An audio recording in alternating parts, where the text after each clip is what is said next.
Con El pequeño vagabundo, Charlie Chaplin creó el personaje más reconocible de la historia. En la vida que llevó, Chaplin concibió uno de los relatos más sublimes jamás contados, pasando de la miseria a la riqueza. Pocos artistas han experimentado tanta adulación como repugnancia. Él mismo dijo que era más famoso que Jesucristo, y tenía razón. Había lugares en el mundo donde se reían con él y en los que nunca habían oído hablar de Jesucristo. Charlie era tan autócrata que con un chasquido de sus dedos el mundo se ponía a sus pies. Are you a communist? I am not a communist. No era un tipo malo. Era un hombre torturado, inseguro, enormemente inseguro. Habría sido un gran timador porque podía hacerte creer cualquier cosa.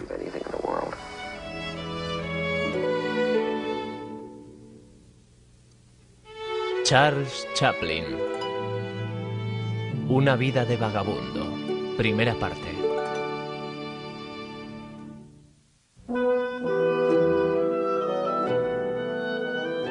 Para el último cuarto del siglo XIX, las normas represivas de la Inglaterra victoriana habían creado una sociedad aparentemente bien vestida, educada y formal. Una sociedad que estaba al borde de sofocarse por su propio remilgo y deseos frustrados. Una sociedad en parte salvada debido a algún lugar conocido como Londres del Sur, situado a algunos kilómetros cuadrados al otro lado del río Támesis, donde había más prostitución, embriaguez y, lo más importante, más espectáculos en directo que en cualquier sitio de Inglaterra. En una sociedad segregada por clases, los ricos y los pobres se juntaban en los teatros de variedades y en las tabernas. Había muchas modistas y costureras. La gente frecuentaba las tabernas. Había trabajo, prostitutas y alcohol. La diversión se encontraba en las tabernas. Fue en este mundo donde Charlie Chaplin padre se ganó la vida como cantante, interpretando a varios personajes y canciones sobre la vida de la gente común. No tan exitosa, pero quizá con más talento, Hannah Hill, de 20 años, cuyo nombre artístico era Lily Harley, una cantante que realizaba varias imitaciones muy divertidas de la gente a la que observaba. En 1885, Hannah dio a luz un niño, Sidney, el padre hasta hoy en día desconocido. 14 semanas después del nacimiento de su hijo, conoció y se casó con Charlie Chaplin, padre. 4 años más tarde, el 16 de abril de 1889, Hannah parió al único hijo que tuvieron en común, Charlie Spencer Chaplin. No existe ningún archivo oficial de su natalidad, aunque Charlotte insistió en que nació en East Street, a la vuelta de la esquina del lugar de nacimiento de su hermanastro Sidney.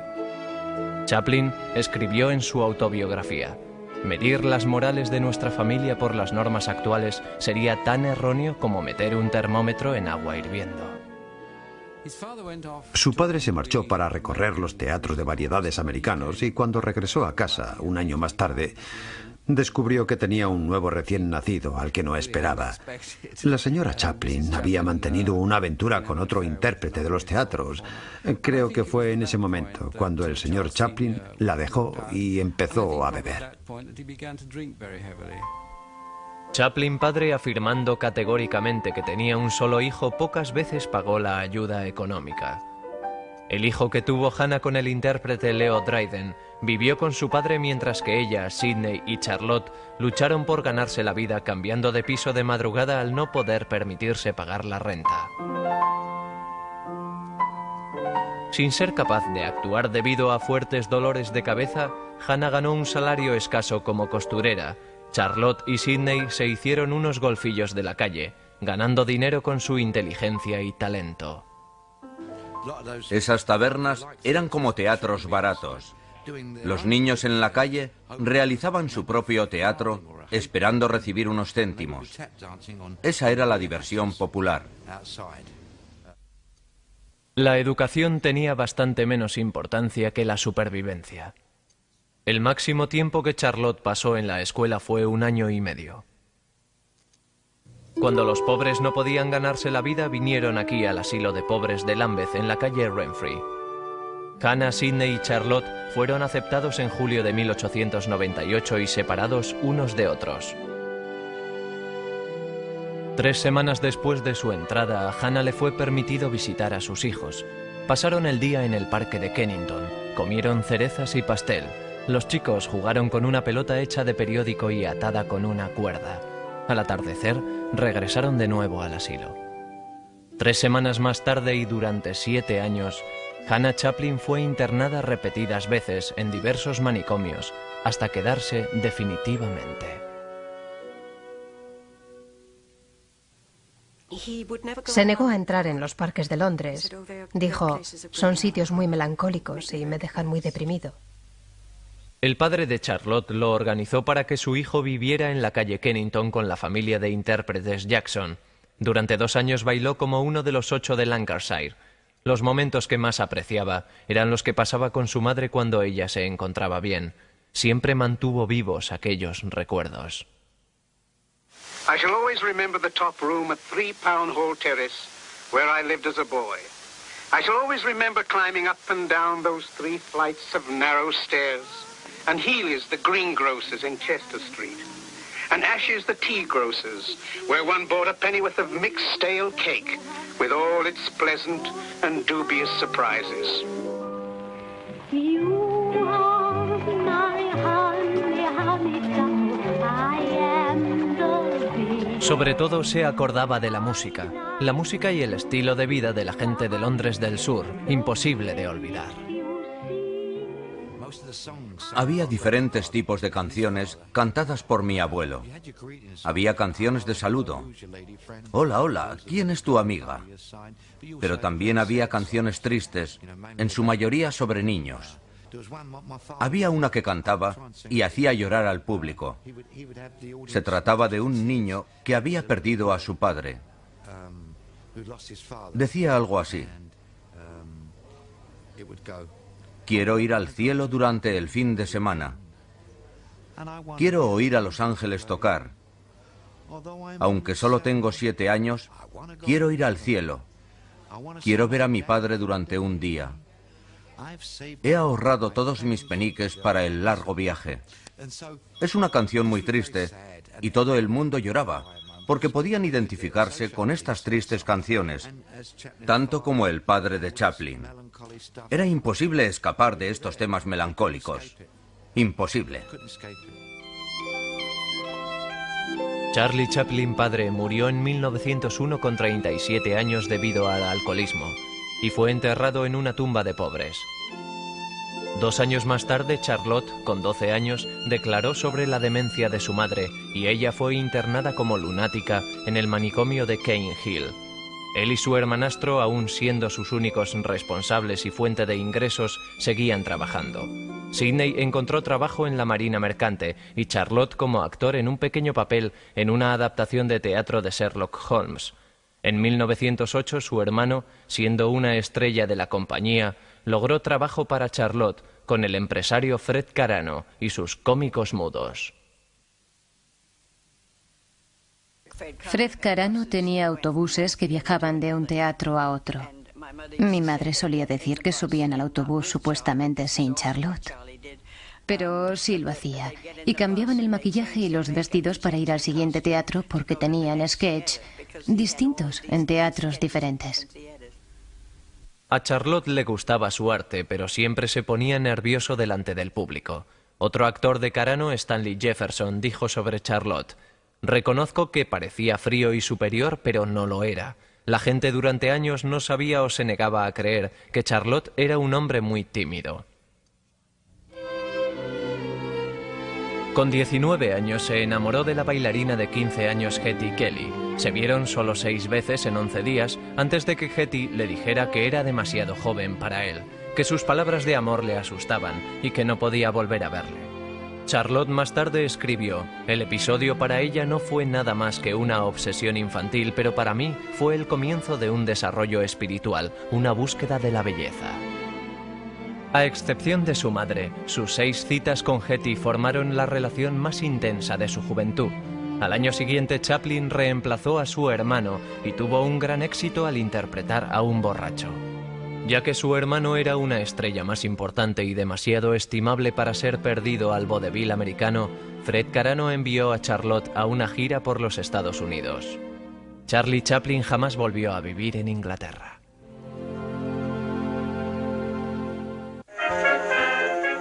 En octubre de 1910, a medida que el buque de Chaplin se acercaba a tierra, miembros de su grupo de teatro se acuerdan de que Charlotte agitó su sombrero y gritó: «América, vengo a conquistarte».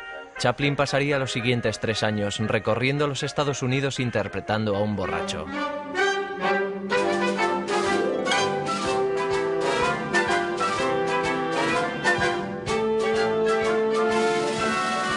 Después de cientos de actuaciones, el acto de Chaplin desarrolló la coreografía precisa de un ballet y un ritmo cómico casi perfecto. El público americano nunca había visto lo que él y su compañero de piso Stanley Jefferson, ahora conocido como Flaco, del Gordo y el Flaco, podían hacer. Stanley, tanto como Charlotte, siempre era bueno en introducir un elemento que había sido hecho en Inglaterra años antes. Charlie Chaplin, cuyo padre había muerto de alcoholismo, se convirtió en una estrella interpretando a un borracho para conseguir risas. Se permitió los placeres carnales de una vida en carretera, pero desdeñó el alcohol y abordaba su arte con una ética de trabajo puritana, pasando mucho de su tiempo libre observando el comportamiento humano cuidadosamente.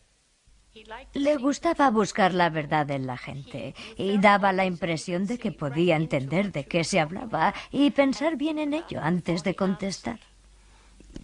Tenía un talento increíble para detectar los aspectos particulares del comportamiento humano que son atemporales y absolutamente universales. Charlotte y Sidney alcanzaron un nivel de éxito que permitió que su madre Hannah fuera trasladada a Peckham House, un manicomio privado. En agosto de 1913, Chaplin, que raramente escribía cartas, explicó a su hermano Sidney que iba a aceptar un trabajo con la compañía cinematográfica Keystone de Mack Sennett por 22.500 pesetas por semana. Creyendo que había descubierto un buen filón, escribió: «Solo quiero trabajar unos 5 años y luego seremos independientes para toda la vida». Llegó a Los Ángeles en diciembre y se estableció en el centro en el Hotel Great Northern. El rey de la comedia, Mack Sennett, tenía unas reglas sencillas: haz los chistes rápidos, cortos y divertidos. Pero Chaplin, cuyo acto en el escenario estaba centrado en el personaje, dependía del ritmo perfecto y del movimiento, no entendía el estilo rápido de Sennett.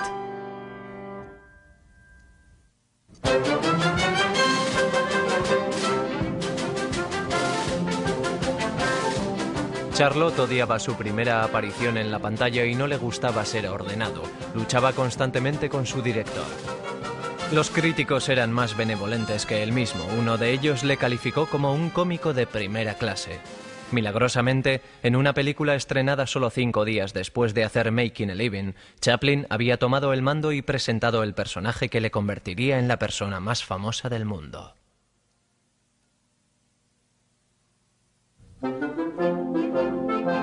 Chaplin dijo que decidió sobre el traje mientras se dirigía al departamento de vestuario. Quería un contraste: sombrero pequeño, zapatos grandes, pantalones anchos y chaqueta estrecha.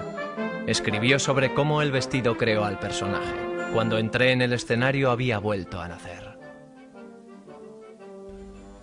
Decían: ¿cómo consiguió el traje de vagabundo? Vino de la pobreza. Y él dijo: para ser respetable en Gran Bretaña hay muchos vagabundos con horribles manchas en la ropa, pero llevan una corbata con una camisa sucia para pretender ser distinguidos.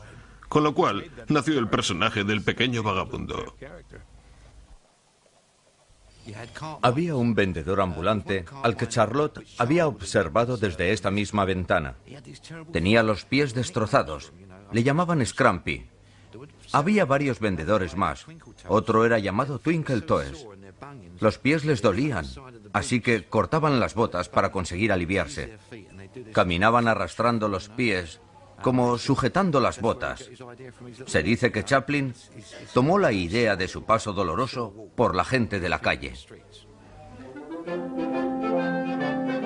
En Kid Auto Races, filmada en una carrera de coches en Venecia, California, Chaplin decidió que su personaje estuviera fascinado por la cámara que le estaba rodando. El crítico Walter Kerr escribió que Charlotte se estableció como alguien entre el público, uno entre los que estaban asombrados por esta nueva maravilla mecánica. Mack Sennett llegó a apreciar el estilo inconformista de Chaplin. 3 meses después de su llegada a Keystone, Charlotte dirigía y realizaba sus películas. Películas que se concentraban en la reacción del personaje a la situación más que la situación en sí. That was the great gift that Charlie Chaplin had. It's not pantomime, it's comic motion. In the comic motion, what I mean by our comic motion is you walk through something and you're funny without even trying to be funny.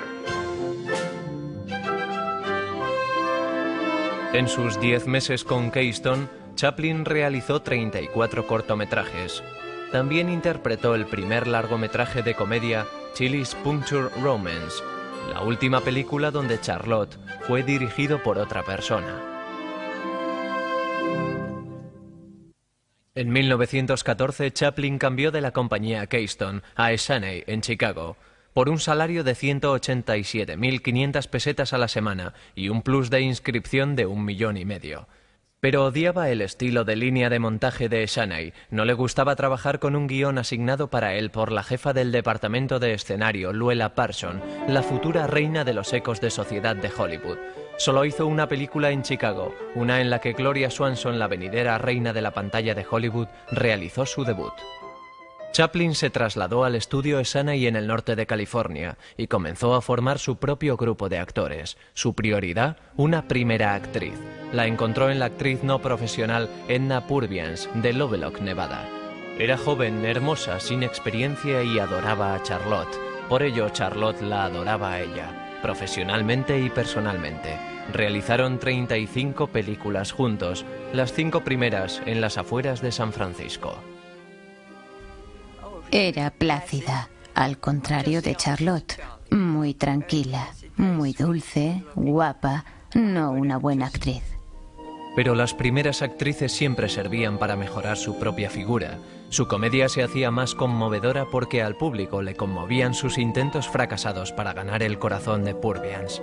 The Bank fue la primera comedia filmada con un triste final, donde Edna rechazaba las declaraciones de cariño del pequeño vagabundo. The Bank fue la película número 45 de Charlotte. En solo 17 meses se había convertido en una sensación mundial y realmente no lo sabía. Su popularidad sería sin precedentes, agobiante y solitaria.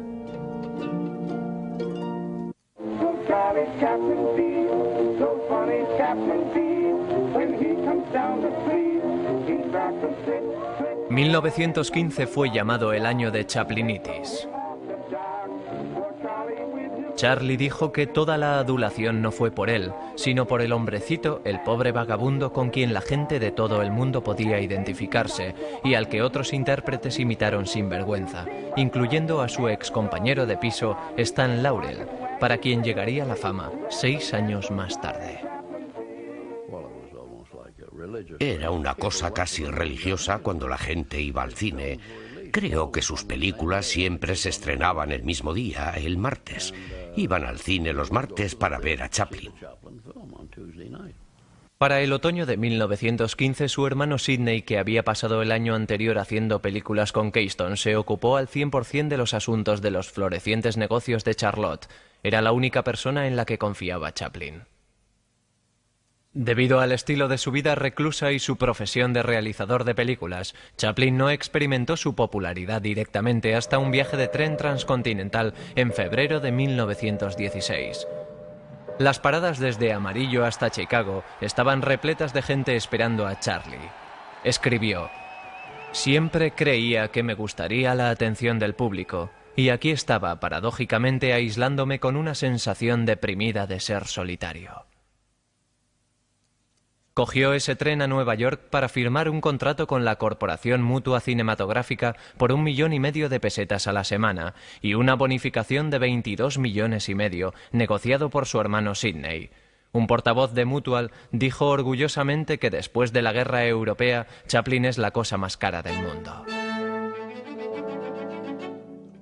Mutual dio a Chaplin la autoridad completa y la libertad artística para hacer sus películas como quisiera.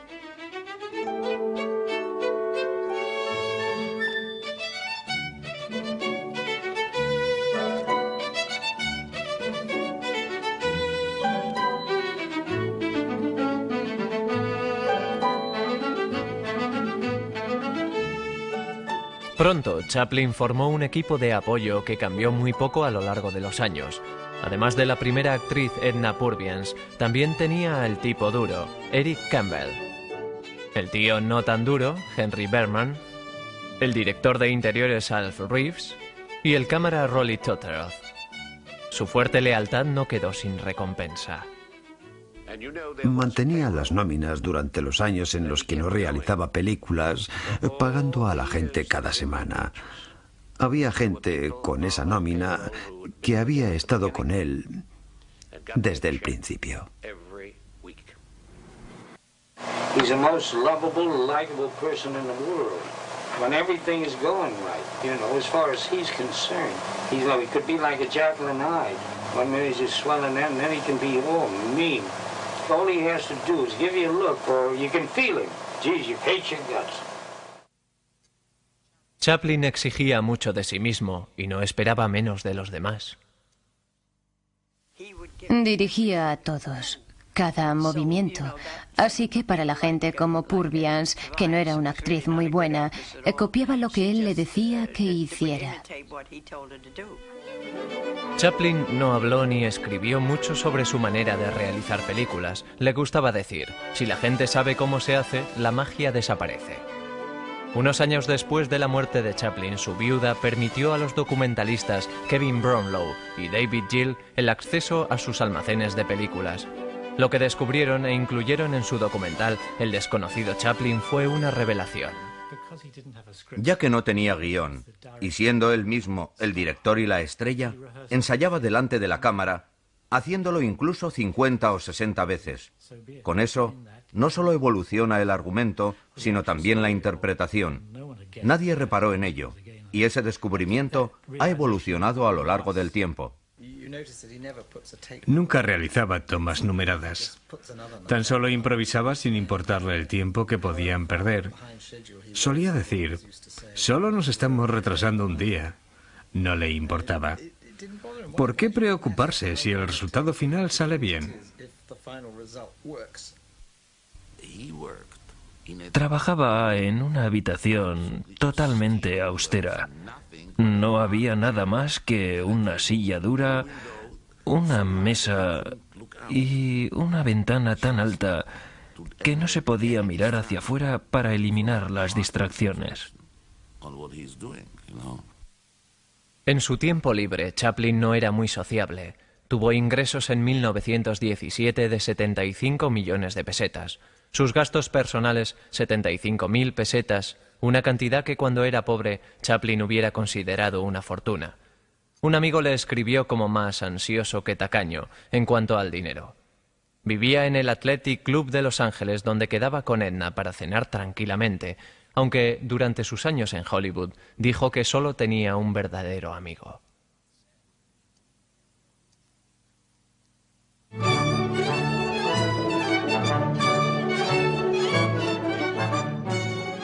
La amistad entre Chaplin y el famoso actor Douglas Fairbanks fue inmediata y profunda. Charlotte admiraba y tenía envidia de su altura, lo guapo que era y su gregario encanto. Fairbanks y su mujer, también actriz, Mary Pickford, viviendo en su legendaria mansión Pickford, igualaban a Chaplin en su fama y su riqueza. Organizaron su vida social. Charlotte siempre se maravillaba de la habilidad de Douglas para simplemente pasarlo bien. Tenía una personalidad muy dinámica. Saltaba de un rincón a otro de la habitación que parecía cobrar vida con su sola presencia. Para ayudar a los Estados Unidos durante la Primera Guerra Mundial, Chaplin se unió con Pickford y Fairbanks en una gira de bonos de libertad con la que obtuvo cientos de millones de pesetas. Pero los críticos en Inglaterra se preguntaron por qué Chaplin no había vuelto a casa años antes para apoyarles en su causa. Recibió sobres que contenían plumas blancas, un símbolo de tacañería. Hizo grandes cosas para ayudar en América, pero creen que no fue así en Inglaterra. Sin embargo, al realizar nuestra investigación, descubrimos que había donado dinero para escuelas en Waterloo. Durante la guerra, entregó dinero para comprar caramelos. Así que los niños recibieron golosinas gracias a Chaplin. Nunca fanfarroneó sobre eso. Creo que no lo dijo a nadie. Era contradictorio. Decían que no colaboró para ayudarnos, pero a su manera lo hizo.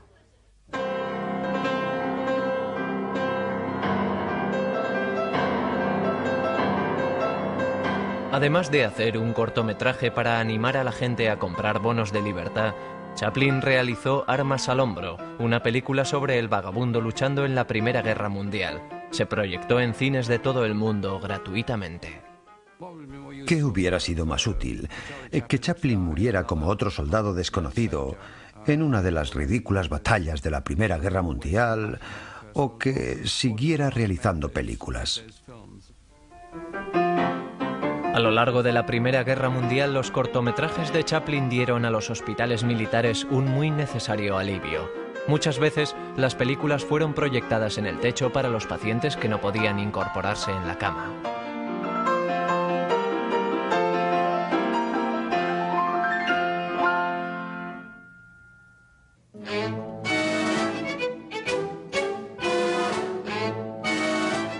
En enero de 1918, después de cumplir sus obligaciones con la Mutual, empezó a trabajar para First National, un grupo de propietarios de cines que querían realizar sus propias películas. I wanted a studio in a hurry, and as if by magic I got it. First National le construyó su propio estudio. Le pagaron 150 millones de pesetas al año y dividieron todos los beneficios a medias. Creían con razón que habían hecho un buen trato. Según el contrato, Chaplin tenía que pagar todos los costes de la realización, así que en su búsqueda hacia la perfección gastaría sus propios fondos. A Charlotte le parecía muy bien, dijo, el día de las películas malas se acabó.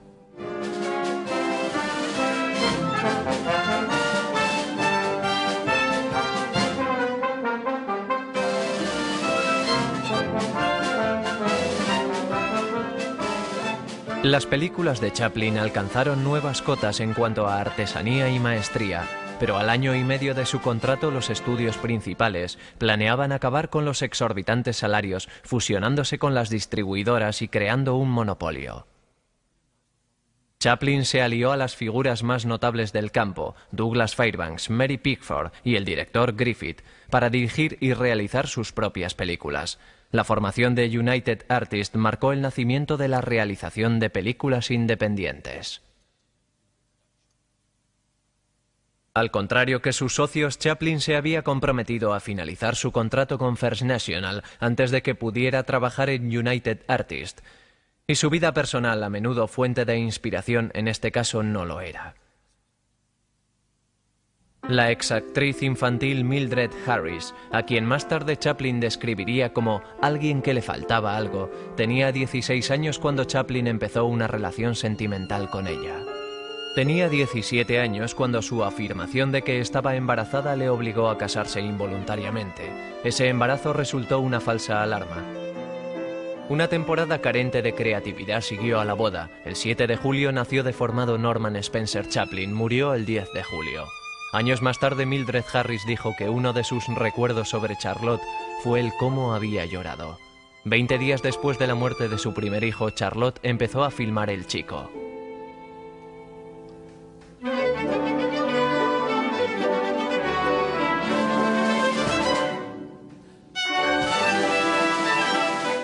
El Chico trata de un vagabundo que acepta y cría a un bebé huérfano.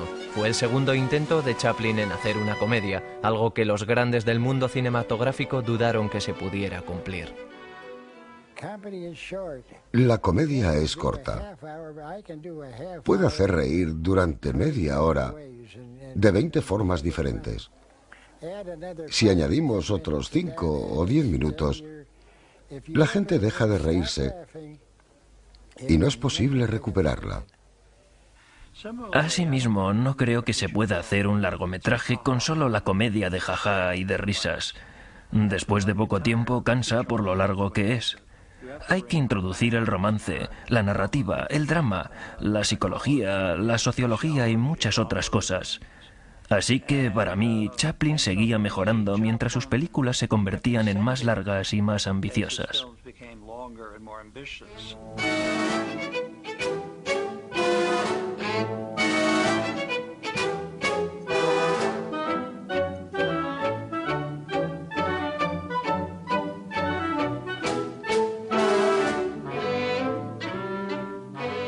Charlotte vio a Jackie Coogan por primera vez en un escenario de vodevil en el centro de Los Ángeles. Sabía que había encontrado a su chico y los dos se hicieron inseparables. Cuando los ejecutivos de First National se pusieron nerviosos por el horario prolongado del rodaje, Chaplin les invitó al estudio para pasar una tarde y realizó un pequeño acto con Jackie. Todo el mundo fue a casa contento. Era estrafalario. ¿Puedes darme un ejemplo?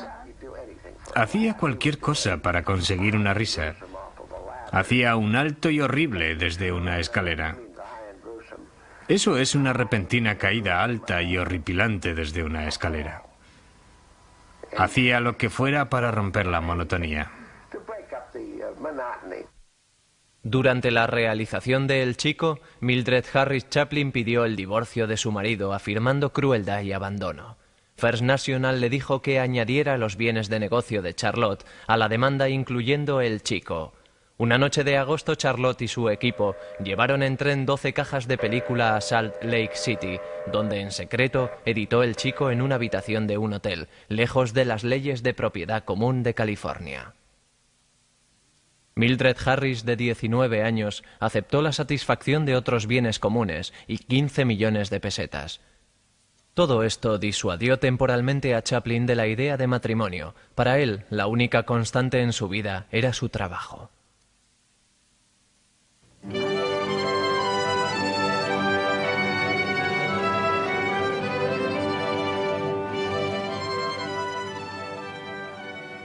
En la película se ve tanta autobiografía sobre el terror absoluto de un chico siendo llevado a un orfanato.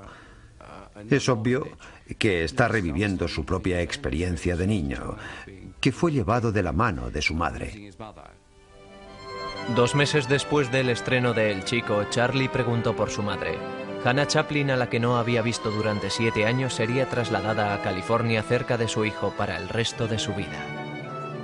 La joven Gwen Ritchie Evans estaba entre un pequeño grupo que sabía sobre la presencia de la señora Chaplin. Nunca se olvidó la reacción de Hannah frente a una pregunta inocente. Le dije, Nan, ¿qué es esa mancha en tu brazo? De repente se volvió loca. Yo estaba asustada. Yo no entendía lo que ocurría. Resultó que la mancha fue del asilo inglés. Ponían tatuajes en los brazos de los trabajadores. Los asilos son lugares donde se mandaban a los pobres y a los locos. Es el peor sitio de todos. Ese incidente le recordó cuando estaba en el asilo.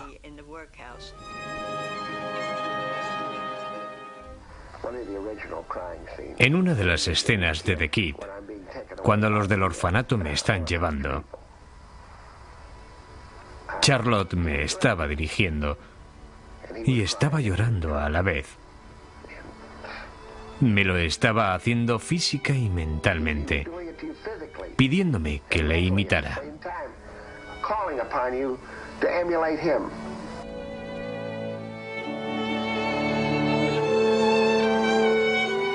Al estrenarse en 1921, El Chico se convirtió en un fenómeno mundial y Jackie Coogan llegó a ser el símbolo de todos los huérfanos de la reciente guerra mundial.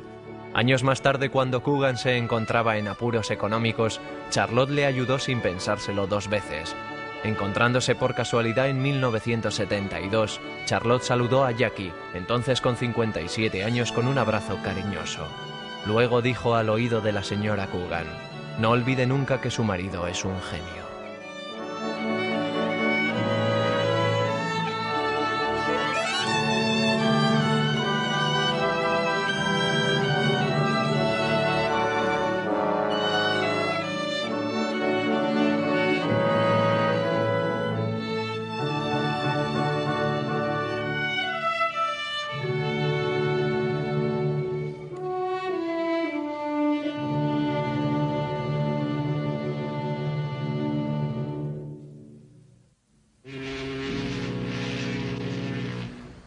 Al día siguiente del estreno de El Chico en los Estados Unidos, Charlie Chaplin regresó a Europa, en donde no había estado desde los días en que era cómico con Fred Carano. Ahora era una figura conocida por todo el mundo, convirtiendo cada declaración suya en noticia. Antes de que el comunismo se desprestigiara, el triunfo de los bolcheviques de Lenin contra los imperialistas zares rusos alimentó las esperanzas del mundo. Si te fijas en el arte proletario de ese tiempo, verás que todos los capitalistas tenían los pies zambos, mientras que los proletarios los tenían como los de Chaplin. Las figuras imitaban las imágenes de Charlot, el hombre de la calle, porque es lo que representaban. Mucha gente en América consideraba que la rebelión bolchevique era una amenaza contra el capitalismo e individualismo americano. El 1 de enero de 1920, el fiscal general del estado, Michel Palmer, dirigió un registro a escala nacional de los supuestos simpatizantes de la Unión Soviética, que condujo a la detención de 6.000 personas. De camino a Europa al año siguiente, Charlie Chaplin anunció sus planes de visitar la Unión Soviética diciendo: «Me interesa mucho ese gran país y sus esfuerzos hacia la reconstrucción social después del caos». Algunos de los archivos más antiguos del FBI que encontré fueron mandados al vicedirector J. Edgar Hoover antes de acceder al cargo de director. Creo que fue en 1922, y en esa carta figuraba que Charlot era conocido como uno de los bolcheviques de Hollywood.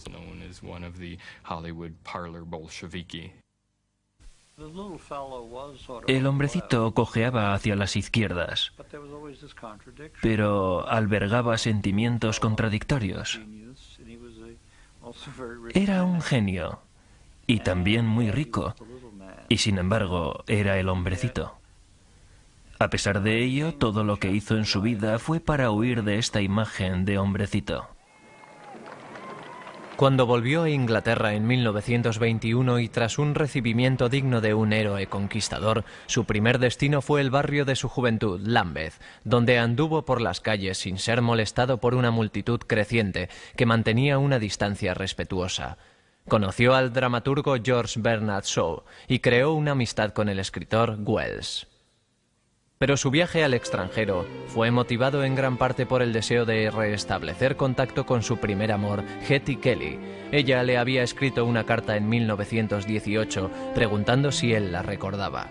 Chaplin envió por correo una respuesta inmediata. Charlotte nunca supo si ella la había recibido, pero descubrió en el viaje de vuelta que Hetty había muerto por la gripe 3 años antes.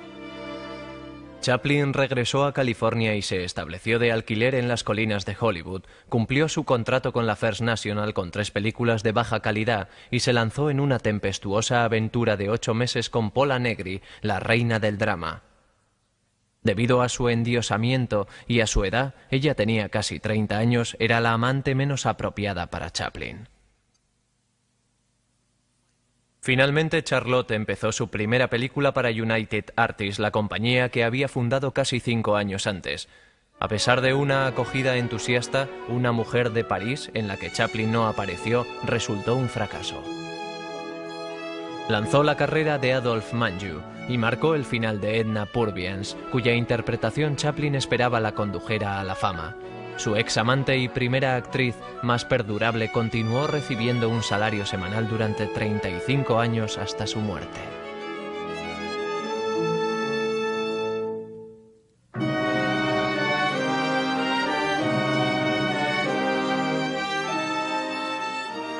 Chaplin inteligentemente introdujo de nuevo al vagabundo para su siguiente producción, The Gold Rush, la película por la que confiaba que se le recordara. Fue un rasgo de su genialidad el que lograse una comedia sobre la verdadera historia de un grupo de mineros de oro, aislados por los elementos, luchando por sobrevivir e incluso algunos muriendo de hambre. Sobre la película, Chaplin escribió: «Debemos reírnos abiertamente de nuestra impotencia ante las fuerzas de la naturaleza, o nos volveremos locos».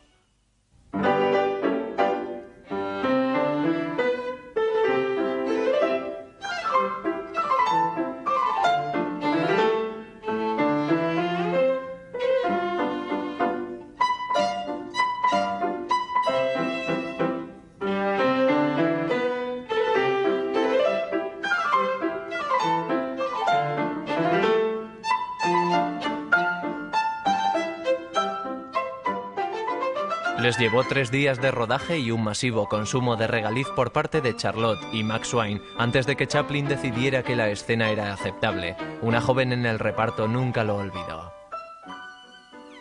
Fue la toma 464 y él y Max Swain estaban comiendo mucho regaliz. Si solo hubieran sido un par de tomas, hubiera estado bien. Pero Charlotte, a la 464, tenía que ir corriendo continuamente al baño. Resulta que el regaliz es un laxante. Los dos se pusieron muy enfermos, pero continuaron hasta que Charlotte consiguió lo que quería.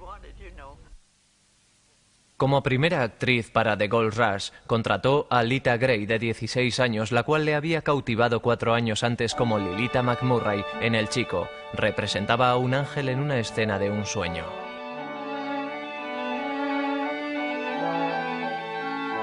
En 1924, Lita Grey estaba embarazada de Chaplin. Se casó con ella en secreto en México. Este fue su segundo matrimonio indeseado. Claro, con 17 años son muy guapas, pero cuando están en casa y eres un genio y ellas no son muy brillantes, son matrimonios que nunca resultan bien. Deseaba mucho estar con gente de mi edad. A los 17 años era solo una niña. La gente de nuestra compañía era como Albert Einstein, muy seria. A mis 17 años me parecía un viejo verde. El embarazo de Lita Grey dio a Chaplin, descontento con su actuación, la excusa para reemplazarla en The Gold Rush. Casi al año del rodaje, una desconocida de 18 años llamada Georgia Hale llegó a ser primera actriz. Terminó todas sus escenas en 9 semanas.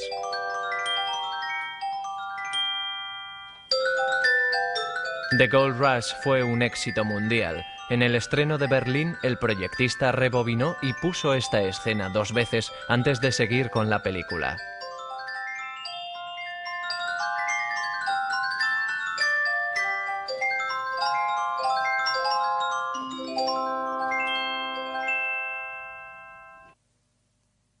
El 5 de mayo de 1925, Lita Grey Chaplin dio a luz a Charles Spencer Chaplin, hijo. El 30 de marzo de 1926 dio a luz a Sidney Earle. El padre de Sidney estaba filmando su próxima película.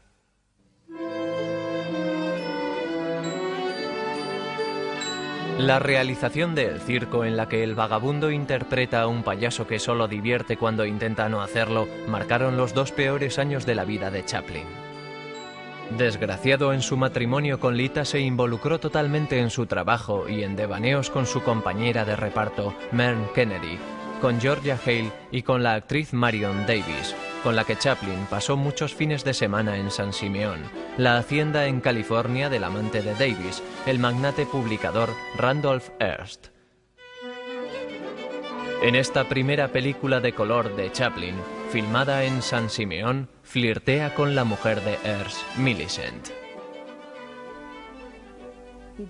Ni siquiera intentaba ser un buen marido. Así que pasé mucho tiempo en la ventana esperando a que regresara en su coche. Mi madre siempre me decía que cambiaría. Estuve bastante sola. El 28 de septiembre de 1926, un incendio destruyó el escenario de sonido de los estudios de Chaplin. Nada marchaba bien. El 10 de enero de 1927, Lita Grey Chaplin pleiteó una demanda de divorcio de 42 páginas contra su marido. Enseguida se vendieron copias mimeografeadas en el mercado negro conocidas como las quejas de Lita. Incluyen alegaciones sensacionalistas de que su marido pasaba una gran parte de su tiempo en compañía de cierta actriz conocida. También, al tener noticia de su segundo embarazo, él la acusó de ser una egoísta por no abortar. Luego, en una invectiva dijo: ¿qué quieres hacer? ¿Poblar Los Ángeles?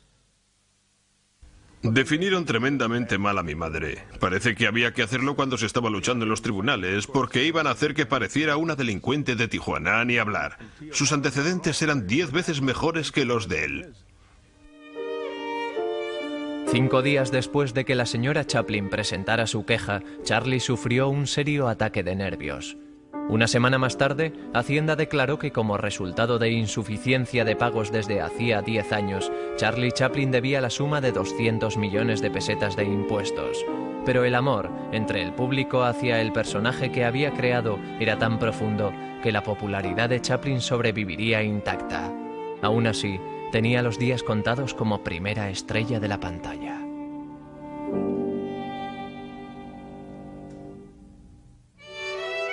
El éxito sin precedentes y popularidad del personaje del pequeño vagabundo marcaron la primera mitad de la carrera de Charles Chaplin, pero ese éxito mermaría cuando Chaplin y su público dieron menos importancia al personaje del vagabundo y más a su propia persona. En abril de 1927, Chaplin llegó a un acuerdo con Hacienda y pagó 150 millones de impuestos atrasados. En agosto, 7 meses después de haber demandado su divorcio sin resolución, los abogados de su mujer declararon que nombrarían a 5 mujeres conocidas con las cuales Charlotte había intimado durante su matrimonio. La misma Lita dijo a Marion Davies que estaba en la cabeza de la lista. Davies, aterrorizada sobre el impacto que causarían las noticias en su compañero, William Randolph Hearst, llamó a Chaplin. 2 semanas después, a Lita le fue abonada la cantidad de 93.750.000 pesetas, y cada uno de sus hijos recibió 1,5 millones para fondos del fideicomiso. Will Rogers dijo: «Charlotte no es lo que yo llamo un marido leal, pero sí merece la pena casarse con él».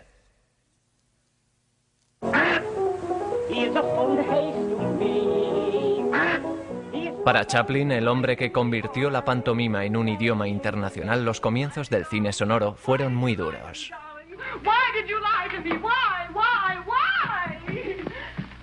En mayo de 1928, después de que Al Johnson superara la barrera del sonido con El cantor de jazz, Chaplin empezó a preparar su siguiente largometraje mudo, Luces de la ciudad.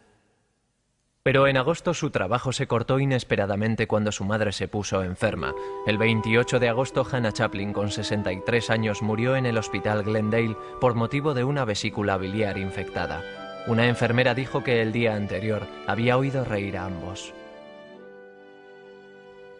Estaba loca y él no quería que nadie lo supiera. Así que las únicas personas que sabían que estaba aquí eran mi madre, yo, Amy Reeves, la mujer de Al Reeves, su agente. Jamás se lo dijimos a nadie. Los amigos de Charlotte sabían que estaba aterrorizado de heredar el trastorno de su madre. Al contrario, el hijo de Hannah, Sidney, no tenía ese miedo. He always figured he was going to go insane. And Sid always had figured that he'd get he was the main one in the will. He said, you know what I'm going to do? And Charlie, yeah, he said, I'm going to make a big market out of this studio, a drive-in market. Creo que ahora es fácil ver la clave de todo. Su fantasía sobre salvar a su madre de la demencia por medio de su éxito, su dinero y su poder. Es una cosa de vanidad, pero la mayoría de sus primeras actrices eran proyecciones de su madre.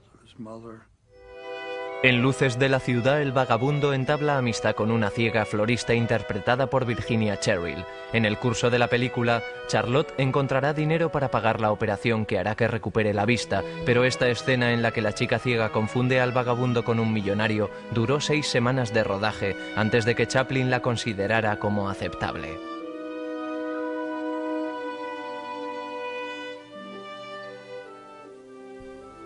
Creo que era muy valiente al utilizar su propio dinero. Nunca pidió un préstamo para hacer sus películas. Así que si perdía el dinero, era su problema. Dijo, la única competencia es uno mismo. En sus exigencias. No se quiere ser menos de lo que se ha sido.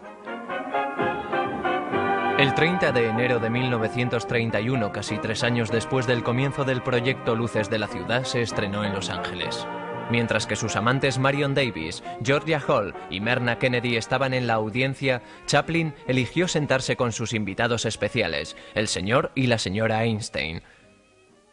La película fue ovacionada por el público puesto en pie. Al día siguiente, Chaplin se marchó de Hollywood y no volvió durante año y medio. Más tarde escribió: «La desilusión del amor, la fama y la fortuna me dejó bastante apático». Su amigo Thomas Burke le llamó el amigo de millones de desconocidos y el hombre más solitario del mundo. El primer destino de Chaplin fue Inglaterra.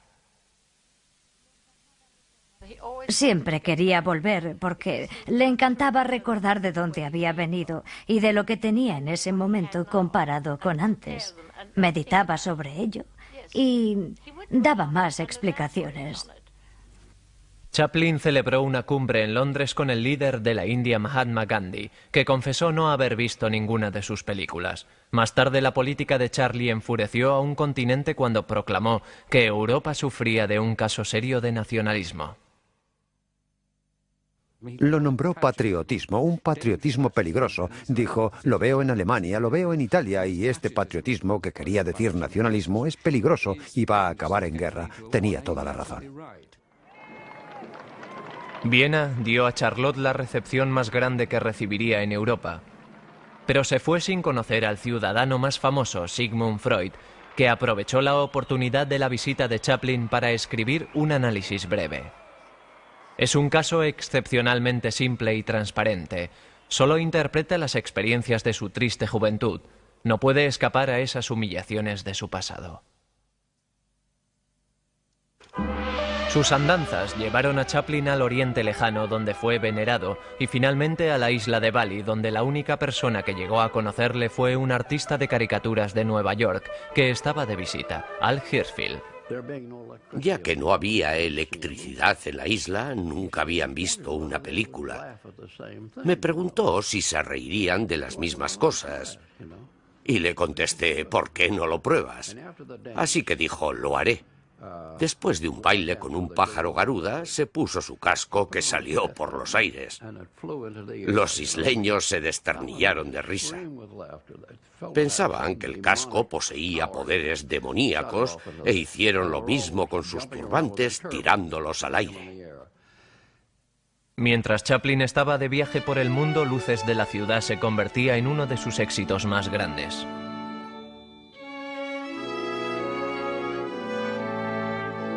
En esta escena, donde la florista, con la vista ya recuperada, se da cuenta de que el vagabundo no es millonario pero sí es su salvador, James Agee escribió: «Basta con verlo para que el corazón se te encoja», y es uno de los momentos más culminantes de la historia del cine.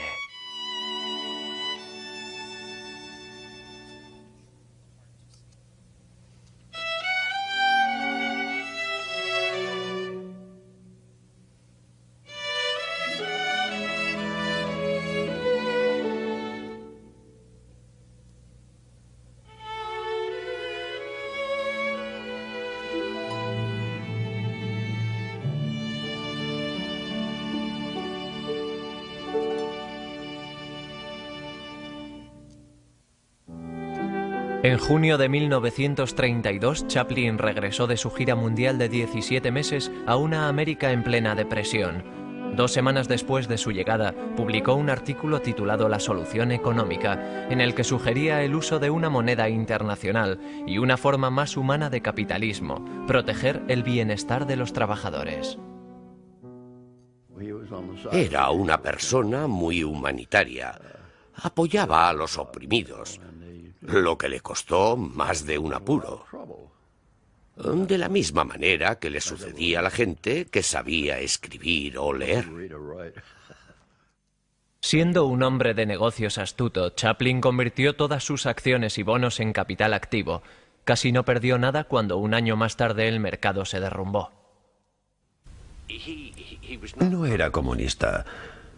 Sam Goldwyn, siempre su amigo incondicional, dijo textualmente: «Charlotte es el único auténtico capitalista que conozco». Do you see anybody important? I see Charlie Chaplin with Paulette Goddard.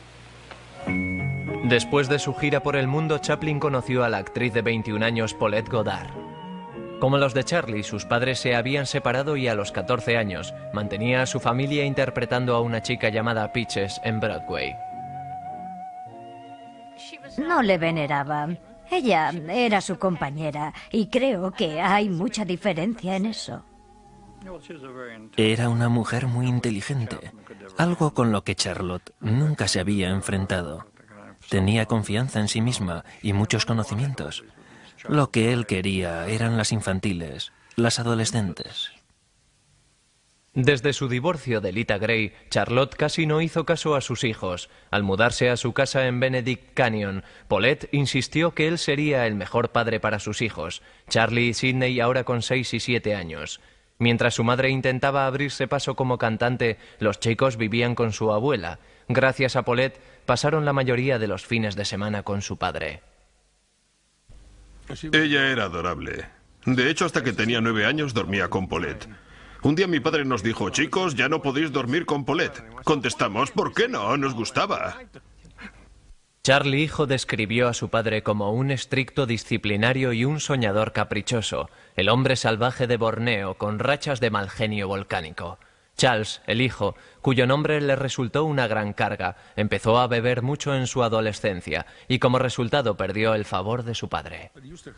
Me dolía mucho porque me invitaba a fiestas en su casa, con mucha gente conocida, pero no invitaba a mi hermano mayor.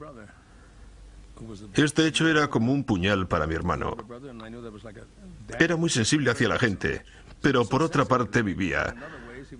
¿Cómo es posible que no se diera cuenta que le hacía tanto daño? Para un hombre tan sensible, siempre me hizo sentir fatal.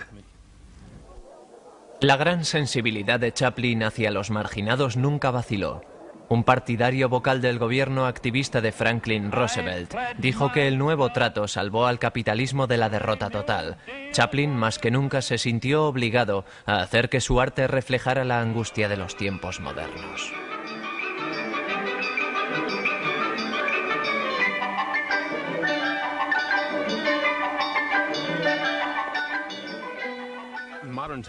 Tiempos modernos fue una predicción de lo que sucede hoy en día. La pérdida del individualismo de la gente debido a la fabricación en serie. Nos hemos convertido en un rebaño de ovejas, ya no se ven las tiendas pequeñas. Toys R Us y esas grandes empresas han robado los negocios familiares.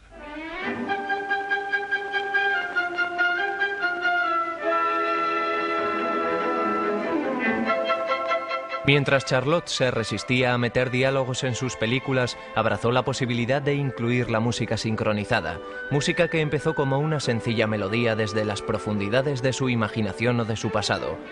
Su subcompositor en tiempos modernos fue David Raksin. Charlotte no era compositor en el sentido real de la palabra, pero decir esto suena bastante negativo y era mejor que eso. Solía tener estas pequeñas ideas, pero no sabía cómo escribirlas en papel, lo que era una desventaja. Siempre necesitaba a alguien que lo hiciera por él. Años después, dos compositores cogieron una melodía sin nombre que Chaplin había creado para tiempos modernos. Lo convirtieron en Smile, uno de los grandes éxitos de Nat King Cole. De sus 8 años juntos, Charlie Chaplin y Paulette Goddard llevaban 4 de ellos casados. Su ambición, independencia y auténtico talento le hicieron única entre las mujeres de Charlotte. También, mientras estaba con Charlie, mantuvo relaciones sentimentales con el compositor George Gershwin y el artista Diego Rivera. Ella, más que las demás, entendía que para Chaplin su trabajo siempre era lo más importante.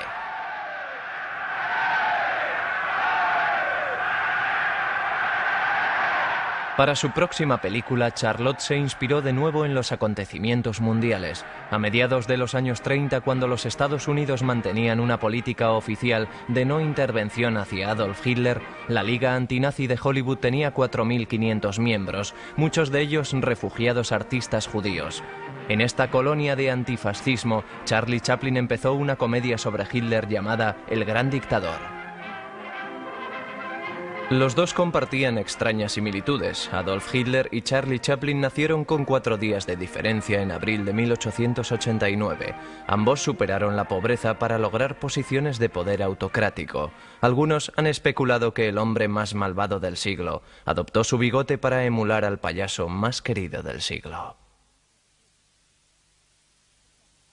Cuando imitó a Hitler, se adoraba más que nunca vestido con ese uniforme. Se convertía totalmente en Hitler. En noviembre de 1939, Douglas Fairbanks hizo una visita al plató de El Gran Dictador. Aunque su carrera desapareció con el cine sonoro, nunca lo hizo su espíritu ni su admiración hacia Charlotte. 4 semanas después de este encuentro, Douglas Fairbanks, el único amigo íntimo de Charlotte, murió mientras dormía.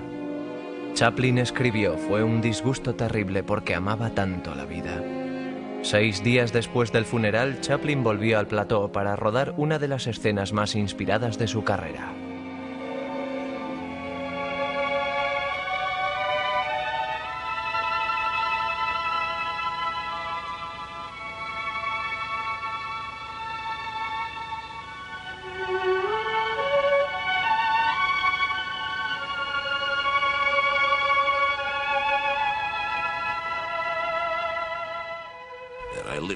De niño vivía en la época de los nazis, así que fue una catarsis al ver que alguien podía reírse de este cruel payaso Hitler de tal manera como lo hizo Charlotte.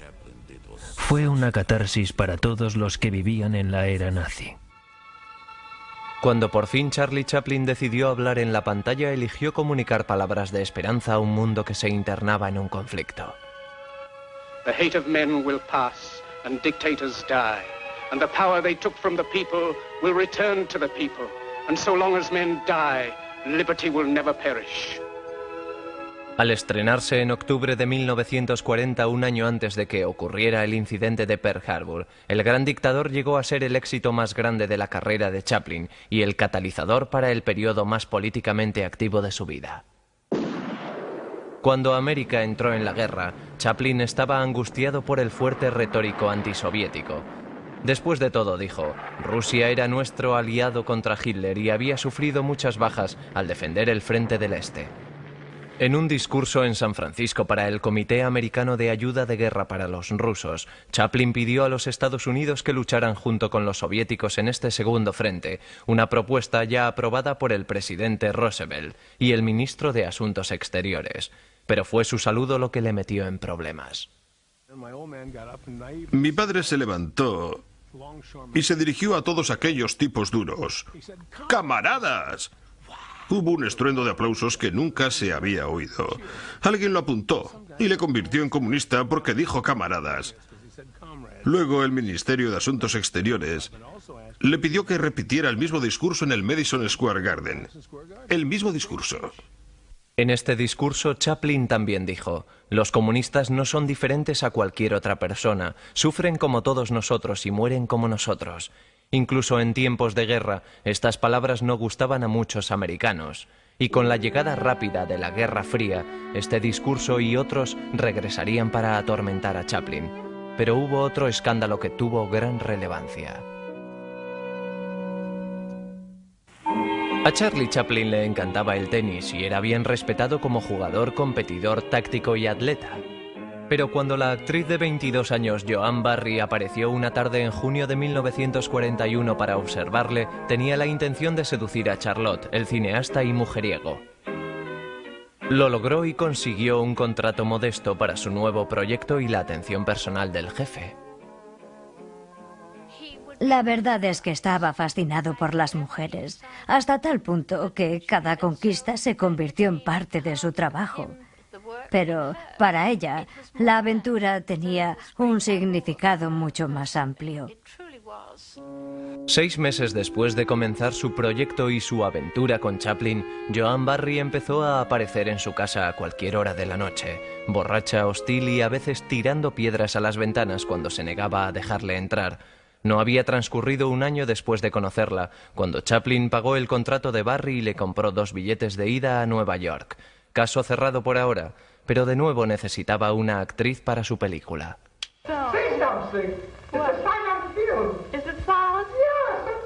Oona O'Neill, una debutante de 17 años de la costa este, rechazó a Vassar a favor de una carrera en Hollywood. Esto desilusionó a su padre, a quien raramente veía. Su padre era el preeminente autor dramático americano Eugene O'Neill. Recuerdo que Oona dijo que cuando era niña, una limusina iba a buscarla para llevarla a ver a su padre. Se ponía su ropa más bonita, subía a la limusina y vomitaba. Todas las veces. Le tenía mucho miedo.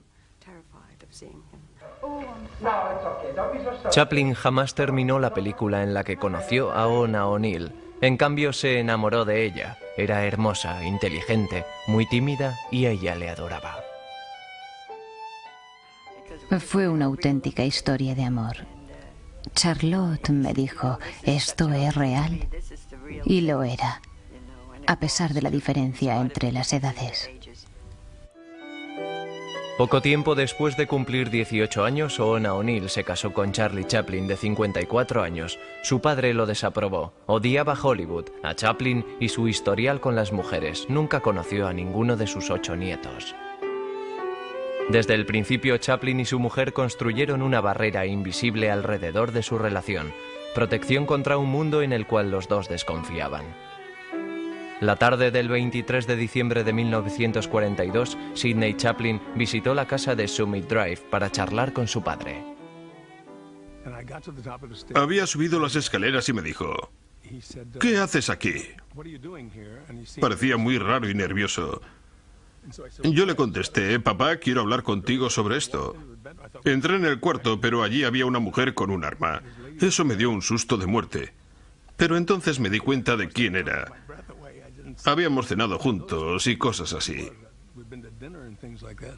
La mujer era Joan Barry y se había marchado de casa de Chaplin después de que le diera dinero, pero 6 meses más tarde entabló una demanda de paternidad contra él por 22,5 millones de pesetas, comunicando al mundo que el niño que llevaba fue concebido en diciembre, supuestamente la noche en la que allanó la morada de Chaplin. Estaba un poco loca. Bueno, en realidad diría totalmente demente. Antes del caso de paternidad contra Chaplin, el gobierno federal aprovechó el caso para acusarle de la violación de una ley oscura, diseñada para combatir la prostitución comercial y a veces empleada para hostigar a individuos famosos. El caso de Joan Barry fue totalmente orquestado por el FBI y la evidencia es clara. Archivos del FBI obtenidos a través de la Ley del Derecho a la Información hacen un cuadro de una organización, específicamente un director, obsesionados con crear largos informes basados en información distorsionada, dudosa o falsa.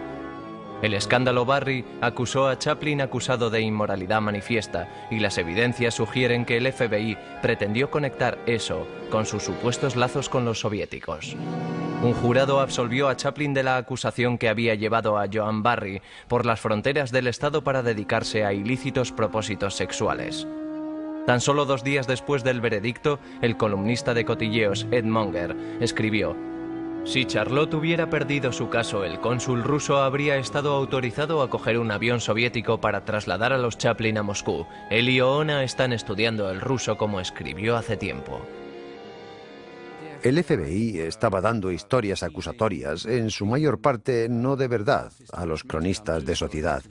Fue malintencionado.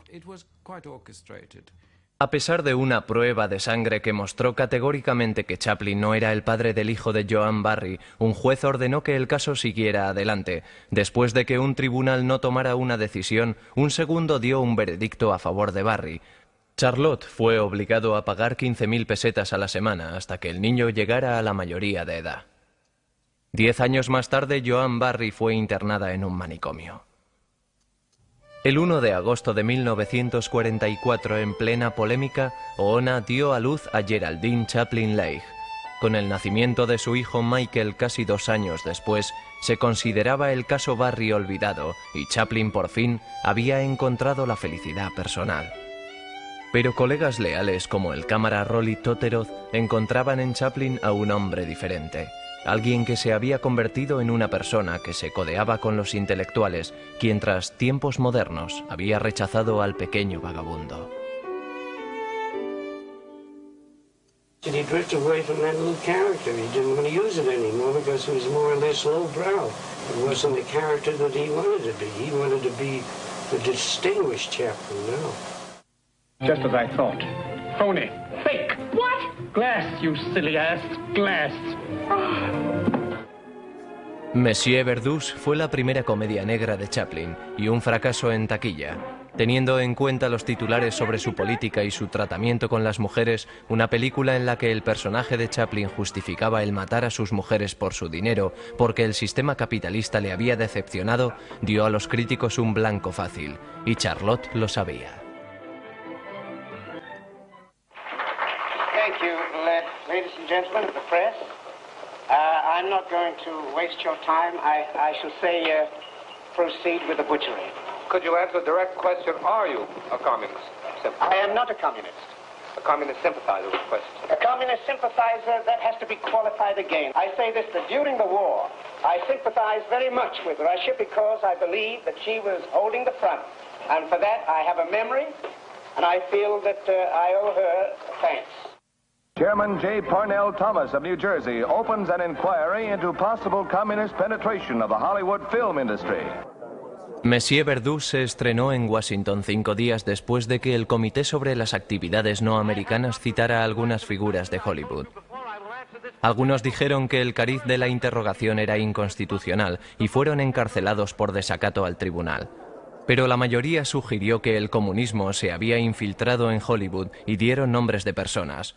Chaplin confirmó su asistencia, pero luego cambió de opinión y mandó un telegrama al presidente Thomas declarando: «No soy comunista, soy pacifista».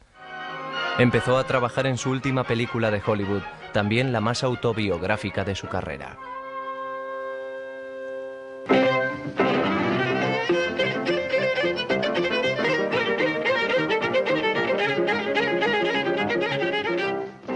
Candilejas es el cuento de un viejo payaso del teatro de variedades cuyo espíritu se rejuvenece al cuidar a una joven bailarina hasta que se reponga. Claire Bloom, que fue seleccionada por Chaplin porque se parecía mucho a su mujer Oona, se dio cuenta de que esta era una historia sobre cómo podía haber sido la infancia de Chaplin. Me dijo: quiero que te pongas un chal. Mi madre llevaba un chal como ese. Mi madre llevaba una chaqueta como esa. Fue una película de época, pero no solo se trató de su madre. También se trató de Oona, a quien amaba muchísimo y con quien existía una gran diferencia de edad. Además fue sobre los amores perdidos, como Hetty y las otras chicas a quienes había amado. His soul, his sweetness, his sadness. Nothing will ever separate me from that. Chaplin incluyó a algunos miembros de su familia en Candilejas. Su hijo Sidney tuvo un papel secundario, su otro hijo Charles interpretó a un policía, su hermanastro Willard Dryden, quien había recibido un pago de Charlie desde 1918, interpretó a un médico y los hijos de Charlotte, Geraldine, Michael y Josephine aparecieron brevemente al comienzo de la película. Para Chaplin, Candilejas parecía una cariñosa reconciliación con su pasado. Llegó en un momento en el que su mundo estaba a punto de cambiar para siempre. La primera vez que fui a su casa le dije: «¿Qué casa más bonita?». Y me contestó: «Sí, pero no sé durante cuánto tiempo más van a permitirme quedarme aquí». Creo que él sabía que era solo cuestión de tiempo.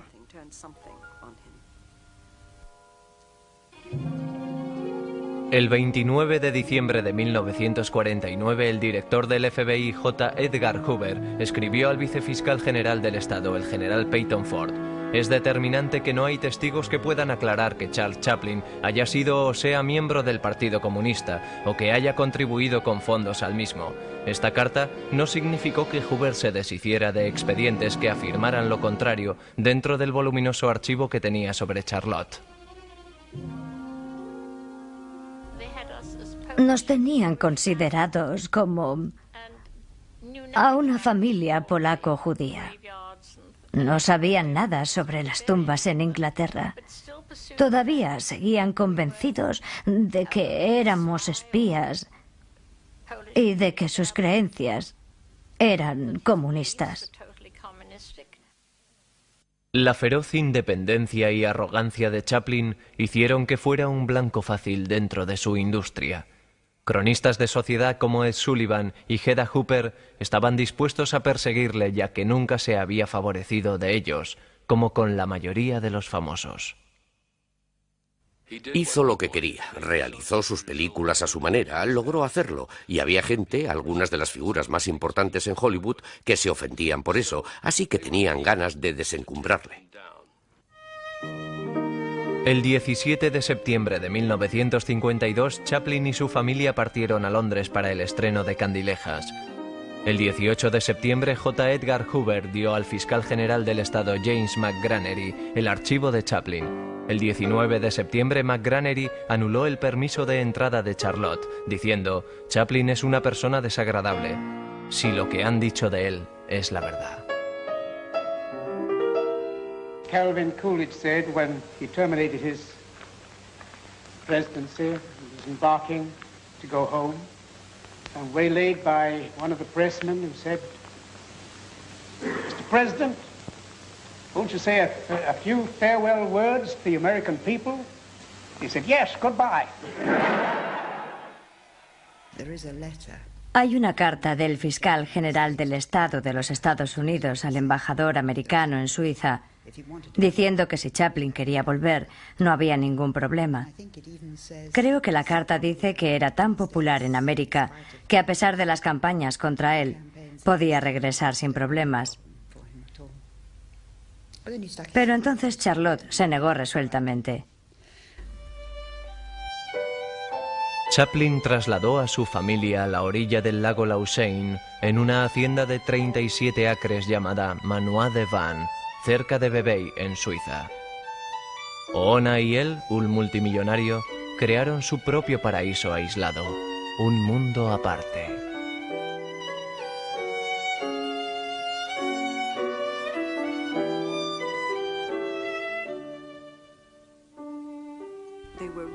Eran muy autosuficientes, pero creo que excluían a los hijos. Aunque los adoraban y les querían muchísimo, Charlie y Oona eran una pareja muy íntima. Realmente nunca estabas con él, ni con los dos. Les veías y recibías las instrucciones, pero nunca estabas con ellos. En sus escasas apariciones públicas, Charlotte no hizo nada para hacerse querer por América. Fue aquí donde conoció al primer ministro de China, Zhou Enlai, y en 1954 aceptó el Premio para la Paz Mundial patrocinado por los soviéticos. El New York Times escribió: si Chaplin fuera menos rencoroso, se daría cuenta de que su premio no es un premio de paz, sino uno para los que sirven los objetivos de un brutal y tiránico imperialismo. Un rey en Nueva York, filmada totalmente en Inglaterra, fue un desastre en todo el mundo y no se estrenó en los Estados Unidos hasta 1976. Chaplin interpretó a un monarca exiliado que llega a Manhattan, pero su sueño americano fracasa. No fue una película muy buena, porque si se hace una película con amargura e ira, no resulta tan bien como si se hace con amor y sentimientos. Pero era un ser humano. Tenía derecho a estar enfadado. Le trataron muy mal. Chaplin y su mujer tuvieron 4 hijos más en Suiza, llegando a un total de 8. Su último hijo, Christopher, nació en 1962, cuando Charlotte tenía 73 años. Parece extraño, pero Charlotte nació en 1889. Era un mundo distinto y todavía tiene algo de su educación victoriana. A veces era gracioso y nos reíamos, pero otras veces no lo era. Yo era una de sus hijas, así que no lo sé. Chaplin viajó varias veces a Londres en sus últimos años. A menudo cogía un autobús en dirección a su antiguo barrio. Aún era el chico inseguro buscando respeto. Cuando subíamos al avión su acento cambiaba. Se hacía muy británico. Sidney, sobre las 9 estaremos cenando en el Savoy. Ponte una corbata. Pensé, no habla así en casa. La prensa inglesa era muy cruel. Le decían que aún seguía siendo un cómico del este de Londres, y eso ocurrió cuando tenía 70 años. La prensa dijo: todavía no eres un personaje real. Vienes de aquí. En septiembre de 1964, Charles Chaplin estrenó su anticipada autobiografía. Time Magazine la llamó uno de los golpes de publicación más ricos del siglo. En un mes, publicó su tercera edición y para el Día de Acción de Gracias tenía el primer puesto en la lista de los bestsellers, junto con la autobiografía del general Douglas MacArthur. La infancia de Chaplin ocupa el primer tercio del libro y su detalle parece dickensiano. Sobre el arte de la cinematografía y su carrera revela muy poco, pero sobre la gente famosa que conocía nos cuenta mucho. No menciona a su hermanastro Willard Dryden, a su cámara Rolly Totteroth, ni a su segunda mujer, Lita Grey. No puedo decir que sea mi persona favorita, ni mi director favorito. Hay algo en su genio que es escalofriante. Hay algo en su carácter que está por descubrir.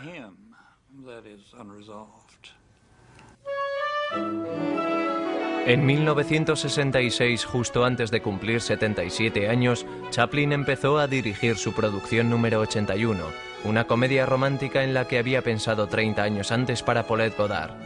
La Condesa de Hong Kong, interpretada por Sophia Loren y Marlon Brando y realizada en el mismo año que El Graduado y Bonnie and Clyde, estaba terriblemente pasada de moda. Brando llamó a Chaplin un tirano egoísta y probablemente el hombre más sádico que nunca había conocido. Brando es un hombre muy testarudo. Muchas veces un cabeza hueca así, que no entiende muy bien las exigencias de un gran director como Charlie, no aceptará la dirección. Así que la película resultó una pena, un desastre. Chaplin perdió su último contacto con su infancia cuando el día en el que Charlotte cumplió 76 años, su hermanastro Sidney murió. 3 años después, en 1968, el primer hijo de Chaplin, Charles, murió debido al alcoholismo. Tenía 43 años. El éxito de su autobiografía, la atención que recibió por la Condesa de Hong Kong, una América más liberal y el paso del tiempo dieron la oportunidad a Charlotte y a los Estados Unidos a reconsiderar su relación. En 1971 hizo un trato de distribución de películas con el hombre de negocios Moses Rodman, que creía que América quería ver de nuevo las películas de Charlotte. También creía que el pueblo americano estaba preparado para ver a Charlie Chaplin.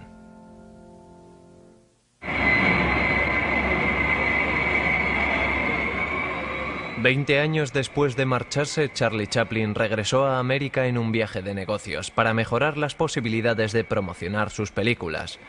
Chaplin sería honrado por la Sociedad Cinematográfica del Centro Lincoln, luego en Hollywood y después en los premios Oscar. En el último momento casi se echa para atrás porque temía que todavía existía mucha hostilidad por parte del pueblo americano. La última vez que le vi fue cuando estuvo en Nueva York. Había vuelto para recibir una clase de premio. Para entonces no tenía pleno control de sus facultades. Me acuerdo que Lillian Gish estaba ahí y él no la reconoció. Me reconoció a mí por alguna razón extraña, pero no reconoció a Lillian.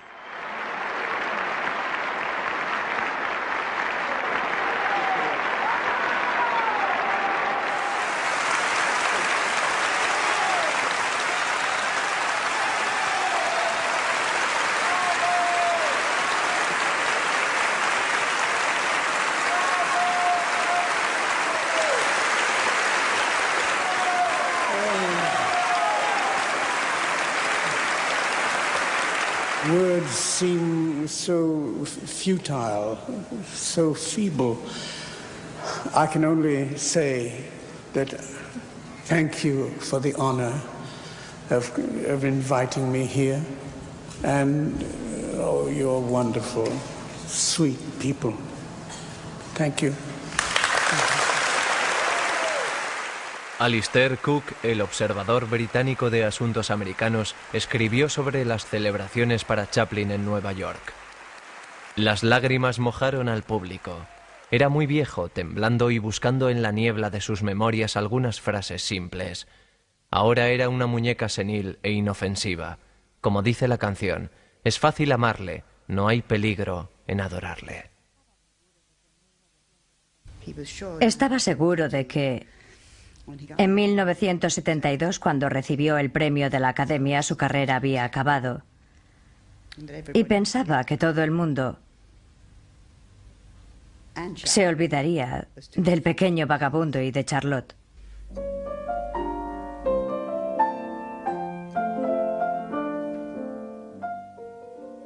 Vivió suficiente tiempo para saber que los ingleses habían perdido su cariño hacia él, su gusto por sus películas.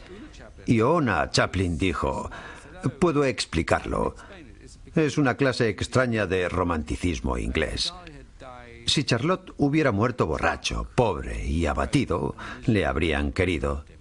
Nunca le perdonarán por haber muerto feliz, rico y viviendo en Suiza.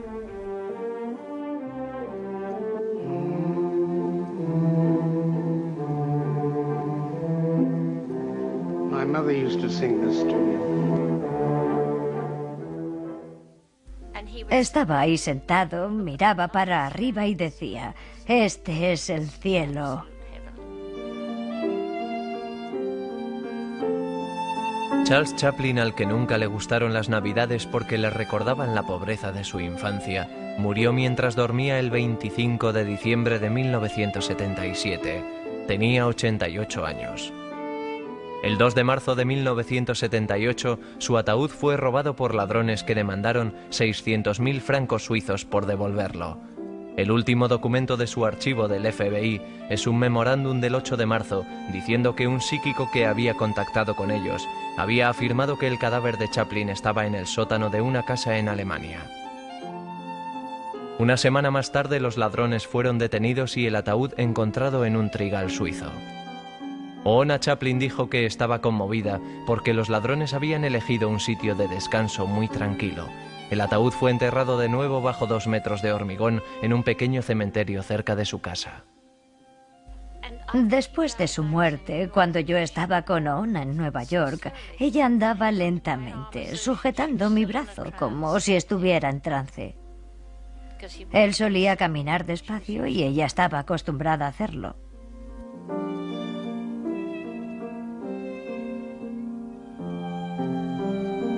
Oona O'Neill Chaplin, años más tarde, alcohólica reclusa, murió de cáncer de páncreas en septiembre de 1991. Tenía 66 años.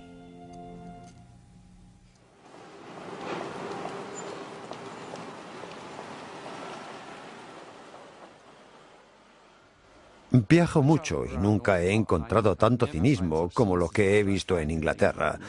Si ves ahora los periódicos y la televisión, parece que no se puede ser cínico y gustar a Charlie Chaplin a la vez. No es posible.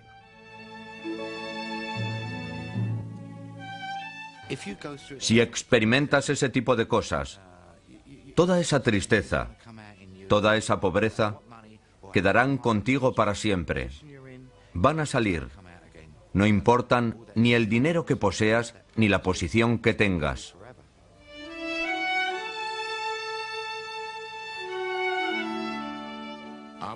Charlie Chaplin es uno de los padres de mis películas. No tengo vergüenza en decirlo. Estoy orgulloso de ello.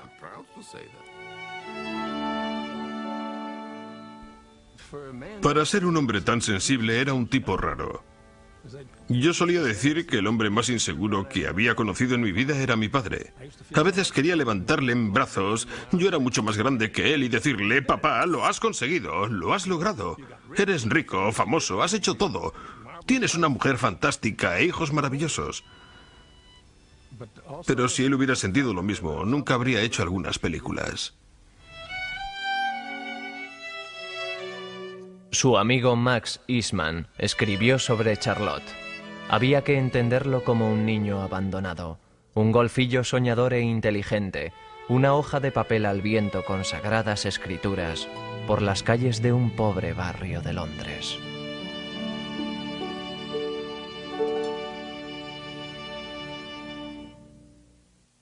as it sipped the honeydew. They both promised to be true. Then he whispered to her words she thought divine. You are my honey, honeysuckle, I am the bee. I'd like to sip the honey straight from those red lips you see. I love you dearly, dearly, and I want you